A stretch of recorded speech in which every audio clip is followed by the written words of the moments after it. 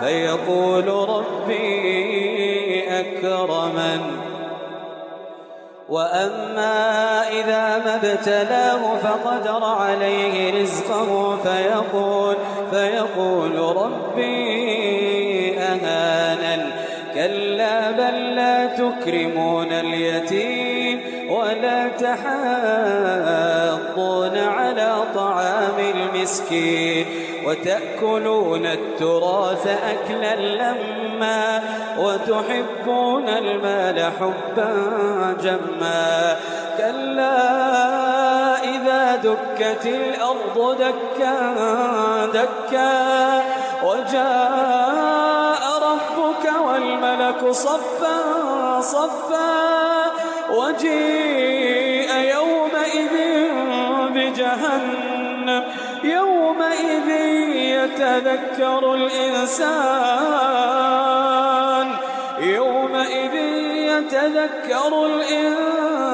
وأنى له الذكرى يقول يا ليتني